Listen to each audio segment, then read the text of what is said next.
हरिओम प्रिय दर्शकों, यदि आपकी वृषभ राशि या वृषभ लग्न है तो इस वीडियो को बहुत ध्यान से देखिएगा, समझिएगा। इस वीडियो में हम समझने वाले हैं कि 16 नवंबर 2024 से आपके जीवन में क्या परिवर्तन आएगा, क्या बदलाव होगा, क्योंकि अब जो परिस्थितियां बदलने जा रही हैं वो बहुत बड़ी महत्वपूर्ण है और बड़ी लाभदायक भी हो सकती हैं।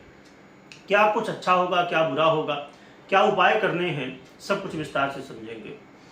तो हम फलादेश समझने से पहले क्या हमें प्रभाव मिलेगा, उससे पहले हम ग्रह स्थिति को थोड़ा समझ लें, क्योंकि तभी हम बहुत आसानी से समझ सकते हैं क्या प्रभाव हमें मिलेगा।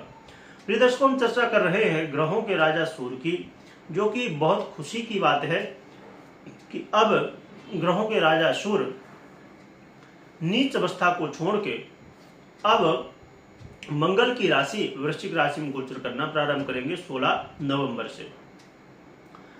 यहां पर जब गोचर करेंगे वृश्चिक राशि में लगभग आने वाले 1 महीने के लिए, तो यहां पर कुछ स्थितियां हैं, उन्हें समझ लीजिए। पहले से ही बुध वृश्चिक राशि में गोचर कर रहे हैं, तो जिससे बुधादित्य योग का निर्माण हो जाएगा। अक्सर आप सुनते रहते होंगे, परंतु जब योग, अब इसी से काफी चीजें आपको समझ में आएगी। आपकी जन्म कुंडली में कोई भी योग बना है तो इसे यदि आप समझेंगे ना, तो अन्य योगों को भी समझ सकते हैं। काफी ज्यादा इसमें समझने में आसानी, जो कि और भी बहुत सारे इसमें विषय होते हैं, तत्व इसमें पॉइंट हो सकते हैं, पर कुछ चीजें समझ लेते हैं।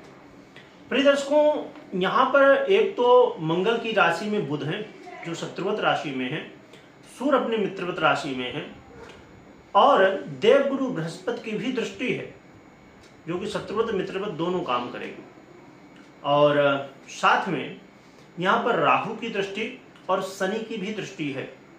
इसलिए यहाँ पर जो योग बनने जा रहा है, बुधादित्य योग बनने जा रहा है, कहीं ना कहीं वो भंग होता हुआ दिखाई दे रहा है, यानी कमजोर होता हुआ दिखाई दे रहा है।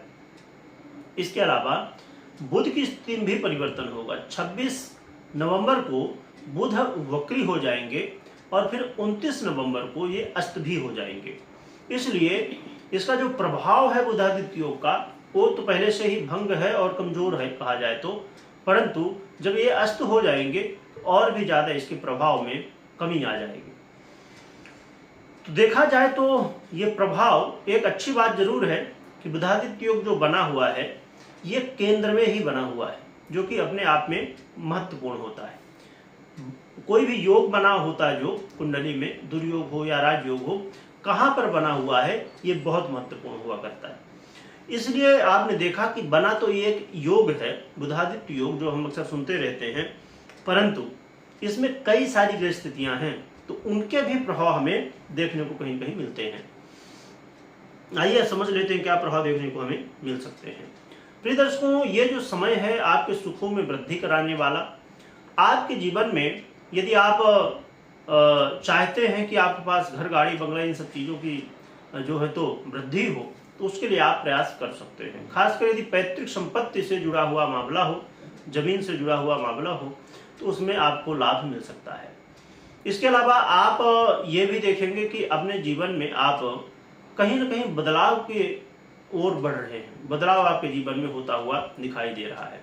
जो पहले आपकी सोच थी, उस सोच में भी परिवर्तन, थोड़ा गुस्सा जरूर आपको आ सकता है, क्योंकि इस समय कहीं ना कहीं क्रोध में वृद्धि होगी, परंतु उसके लिए बहुत चिंतित होने की आवश्यकता नहीं है, क्योंकि ये जो क्रोध है वो कंट्रोल भी होगा, आएगा जरूर, परंतु कोई बहुत बड़ी समस्या नहीं है। आपको अहंकार से जरूर बचना है, क्योंकि क्रोध आना तो एक बार ठीक भी है, वो भी जहां पर जरूरत हो, हर जगह नहीं, परंतु अहंकार होना कहीं चाहे कुछ भी स्थिति हो, कैसी भी हो, लाभदायक नहीं नुकसानदायक ही होता है। तो अहंकार भी आपको हो सकता है इस समय, थोड़ा सा इससे बचिएगा। आप अपने मान सम्मान का ध्यान रखिएगा, और अपने जीवन में आप क्या कैसे कर रहे हैं उसमें नजर रखते हुए करिएगा। यानी कि आप जो निर्णय ले रहे हैं उन्हें लेते समय सावधानी के साथ लीजिएगा।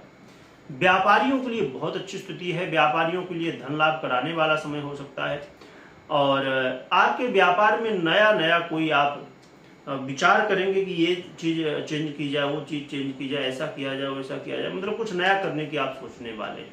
और वो कहीं ना कहीं कई बार आपको लाभदायक सिद्ध होगा। परंतु ये चीज़ें 29 तारीख से पहले ज़्यादा आपको अच्छे फल दे पाएंगे। और साथ में दाम्पत्य जीवन की यदि स्थिति देखी जाए तो इसमें मिली जुली स्थिति रहेगी दाम्पत्य जीवन में, परंतु सावधान रहना जरूर होगा, क्योंकि दाम्पत्य जीवन में थोड़ा सा यदि आपका दाम्पत्य जीवन बहुत सुखद नहीं है और आप धैर्यवान नहीं हैं तो कहीं ना कहीं इसमें मुश्किल बढ़ सकती है। तो यदि धैर्य रखते हैं तो दाम्पत्य जीवन को संभाला जा सकता है। जो लोग अपने इस समय में कोई नया शुरू करना चाहते हैं स्टार्टअप, उनके लिए ज़रूरी है कि धैर्य रखें थोड़ा सा। यदि करना ही हो तो 29 तारीख से पहले करें, नहीं तो थोड़ा धैर्य रखें तो ज़्यादा बेहतर रहेगा। अब स्थितियाँ बदलेंगी और जब स्थितियों में अगर स्थितियों में बदलाव होता है तो उसे प्रभाव भी देखते हैं तो आप बदला हुआ ही पाते हैं। इस समय संभवतः आपका कोई मित्र, आपका कोई सही जान पहचान का व्यक्ति ही आपकी हेल्प करे और उससे आप आगे बढ़ सके। तो देखा जाए तो ये जो परिवर्तन है सूर्य का, ये कहीं ना कहीं आपको कई तरह के लाभ और कई तरह की कुछ समस्याएं भी दे रहा है। तो ये मिली जुली स्थितियां देखने को मिल रही हैं। अब क्या उपासना आराधना करना चाहिए? तो एक तो भगवान सूर्य को अर्घ्य दीजिए और साथ में आप नित्य प्रति प्रयास करिए कि आपकी जो कुल देवी हैं और कुल देवता दोनों की पूजा पाठ करिए, उससे आपका कल्याण होगा।